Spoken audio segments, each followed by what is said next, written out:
जय माता दी दोस्तों। माँ दुर्गा के भक्तों को प्रणाम है। नवरात्रि का पर्व जितना मंगलकारी है उतना ही इसका समापन भी विशेष होता है। जिस प्रकार हम किसी अतिथि को ससम्मान विदा करते हैं, वैसे ही नवरात्रि के पूर्ण होने पर माँ को नियम और श्रद्धा से विदाई देना जरूरी है। आज की इस वीडियो में हम आपको विस्तार से बताएंगे कलश विसर्जन कब और कैसे करना चाहिए, चौकी कैसे हटानी है, ज्वारे, नारियल, कलश का जल, सुहाग सामग्री और प्रसाद से जुड़ी हर जानकारी। तो कृपया वीडियो को अंत तक ध्यान से सुनिएगा ताकि आपसे कोई भी गलती ना हो। तो जानते हैं पहले कलश विसर्जन कब करें। कलश विसर्जन परंपरा के अनुसार दशमी तिथि में ही किया जाता है। उदय तिथि के अनुसार ये 2 अक्टूबर गुरुवार को होगा। इस दिन सुबह 6:15 से 8:37 तक कलश विसर्जन का श्रेष्ठ समय रहेगा। आप चाहें तो नवमी को व्रत का पारण कर सकते हैं, लेकिन कलश और चौकी का विसर्जन दशमी की सुबह ही करें। कुछ भक्त नवमी की रात भी माता को विदा करते हैं, ये भी उत्तम माना जाता है। पूजा की चौकी कैसे हटाएं?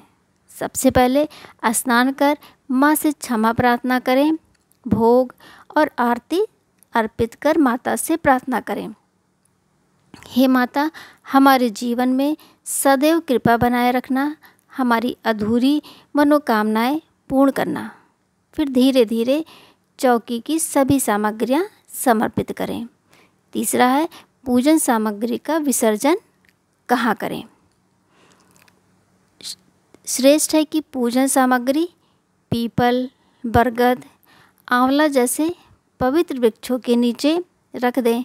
नदी या तालाब में भी विसर्जन कर सकते हैं। अगर आपके आसपास नदी नहीं है तो घर के गमले या आंगन में गड्ढा बनाकर वहाँ विसर्जन कर सकते हैं। फूल, पत्ते, धूप, बत्ती सब धरती से जुड़ी वस्तुएं हैं, इन्हें धरती में ही समाहित कर दें। चौथा है ज्वारे का विसर्जन। सबसे पहले ज्वारे अपने मस्तक पर लगाएं। थोड़ा सा ज्वारे तिजोरी में रखें, इससे साल भर सुख समृद्धि बनी रहती है। बाकी ज्वारे गमले, खेत या नदी में विसर्जित कर दें। पांचवा है माता की मूर्ति और चुन्नी का विसर्जन कैसे करें। मिट्टी की मूर्ति है तो विसर्जित कर दें। धातु या कांसे की मूर्ति है तो घर के मंदिर में स्थापित कर दें। माता की चुन्नी और श्रृंगार सामग्री भी मंदिर में ही रखना उत्तम होगा। छठा है सुहाग सामग्री और दक्षिणा। सुहाग सामग्री कन्याओं को भेंट करें या परिवार की बहू बेटियों को दें।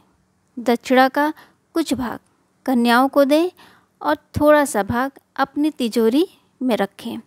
सातवां प्रसाद और भोग। प्रसाद 10-15 मिनट के भीतर ही उठा लेना चाहिए। इसे भक्तजनों में बांटें या गाय पक्षियों को खिलाएं। मीठा अधिक देर तक चौकी पर न छोड़ें, इससे नकारात्मकता आ जाती है।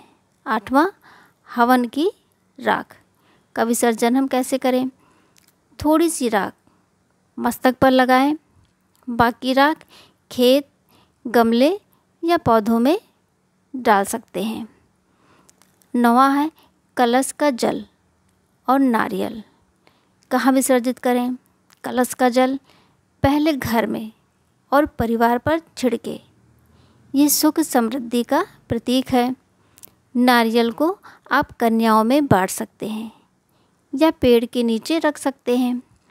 कई लोग इसे लाल कपड़े में बांधकर तिजोरी या दुकान पर रखते हैं, ये भी श्रेष्ठ माना जाता है। अखंड दीपक।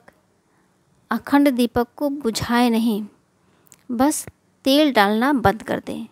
दीपक स्वयं ही धीरे धीरे बुझ जाएगा।